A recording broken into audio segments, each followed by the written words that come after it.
कभी सोचा है कि छोटे छोटे, इतने छोटे कि नजर भी ना आए, वैसे बदलाव हमारी जिंदगी में कितने जबरदस्त रिजल्ट्स ला सकते हैं। आज हम इसी बात को समझेंगे एक इंसान के सफर के जरिए। हाँ, ये वादा तो हम सबने कभी ना कभी खुद से किया ही है। कल से, बस कल से सब बदल दूंगा। और जानते हैं, यहीं से हमारी आज की कहानी शुरू होती है, उस प्रॉब्लम से जिसे हम कहते हैं टालमटोल। तो चलिए मिलते हैं अभय से। देखिए, अभय कोई सुपर हीरो नहीं है, बिल्कुल हम जैसा एक आम मिडिल क्लास लड़का जो अपनी लाइफ में ना थोड़ा फंसा हुआ, थोड़ा स्टक महसूस करता है। सपने तो बहुत बड़े हैं, पर उसे यही समझ नहीं आता कि आखिर शुरुआत कहां से करें। देखिए, प्रॉब्लम एम्बिशन की कमी नहीं थी, प्रॉब्लम थी एक स्टार्टिंग पॉइंट की कमी। अभय रोज नए नए प्लान बनाता, कल से जिम, कल से हेल्दी खाना, अपने स्टार्टअप पर काम करना, लेकिन वो कल कभी आता ही नहीं था। बस एक न खत्म होने वाला सर्कल था ये। और फिर एक दिन अभय को एक किताब मिली, एटॉमिक हैबिट्स, और इस किताब में उसे एक सॉल्यूशन मिला, एक ऐसा सॉल्यूशन जो छोटे लेकिन लगातार किए जाने वाले कामों की हैरान कर देने वाली ताकत के बारे में था। तो ये एटॉमिक हैबिट्स आखिर हैं क्या?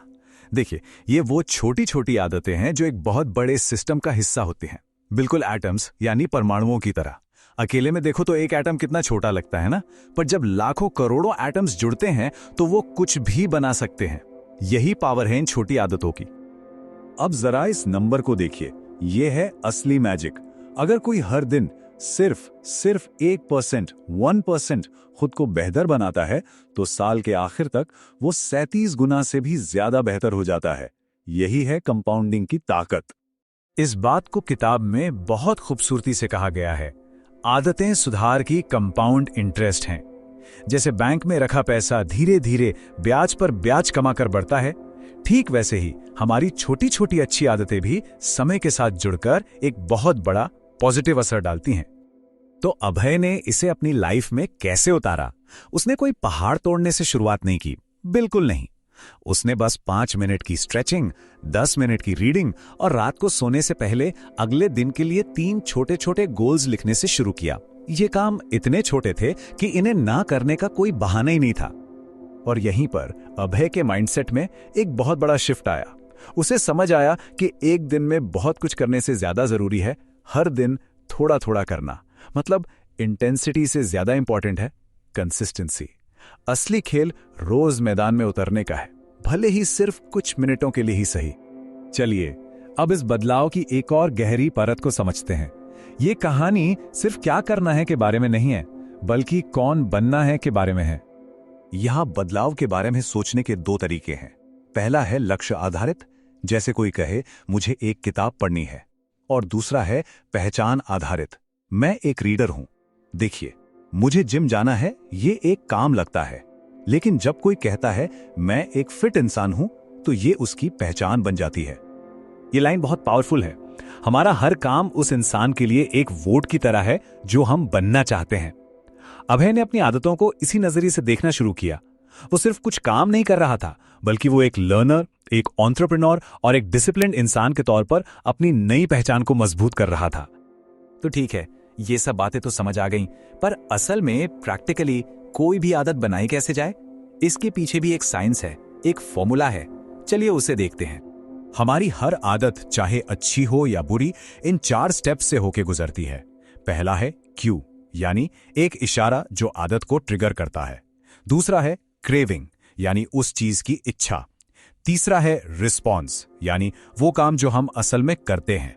और चौथा है रिवॉर्ड, यानी वो इनाम जो हमें मिलता है और अच्छा महसूस कराता है। और ये टेबल, ये तो पूरा गेम प्लान है।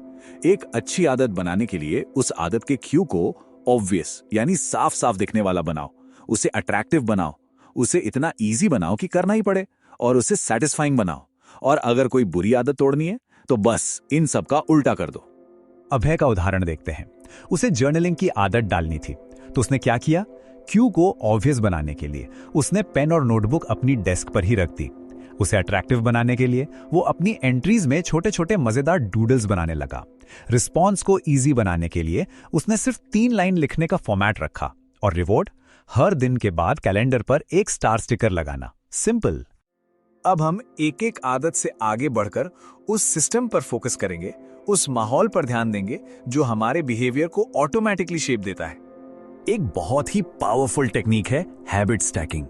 इसका मतलब है अपनी एक नई आदत को किसी पुरानी, पहले से बनी हुई आदत के साथ जोड़ देना। इसका सीधा सा फॉर्मूला है, मेरी पुरानी आदत के बाद मैं नई आदत करूंगा। जैसे अभय ने नियम बनाया कि सुबह की चाय पीने के ठीक बाद वो 5 मिनट मेडिटेशन करेगा। और ये इस किताब का सबसे बड़ा सच है। हम अपने गोल्स के लेवल तक नहीं पहुंचते, हम अपने सिस्टम्स के लेवल पर आकर टिक जाते हैं। मतलब सिर्फ मोटिवेशन या विल पावर के भरोसे रहने से अच्छा है कि एक ऐसा सिस्टम बना लिया जाए जो हमें सही रास्ते पर बनाए रखे। ये चार्ट भी यही दिखाता है कि लंबे समय में हमारे व्यवहार को बनाने में हमारा माहौल, हमारी इच्छा शक्ति यानी विल पावर से कहीं ज्यादा पावरफुल होता है। अभय ने यही किया। उसने अपने माहौल को सक्सेस के लिए डिजाइन किया। किताबें सामने रखी ताकि नजर पड़े और फोन को दूर रखा ताकि डिस्ट्रैक्शन कम हो। और इसी सोच के साथ अभय को एक बात समझ आई। अब उसे बड़े बड़े गोल्स हासिल करने का प्रेशर महसूस नहीं होता था। उसे बस हर दिन अपने सिस्टम को फॉलो करना था, क्योंकि सक्सेस कोई मंजिल नहीं है जिस पे पहुंचना है। ये तो एक सिस्टम है जिसे लगातार बेहतर बनाते रहना है। तो इस पूरी कहानी का सार क्या है? ये सिर्फ आदतें बदलने के बारे में नहीं है, ये अपनी जिंदगी का आर्किटेक्ट यानी अपना निर्माता खुद बनने के बारे में है। अभय की कहानी उसकी शुरुआती फ्रस्ट्रेशन से लेकर छोटी छोटी आदतों और एक वेल डिजाइन सिस्टम के जरिए खुद को एम्पावर करने तक का सफर है। तो अंत में ये पूरी बातचीत एक सवाल पर आकर रुकती है। सवाल ये नहीं है कि हमारी आदतें क्या हैं, सवाल ये है कि हमारा सिस्टम क्या है।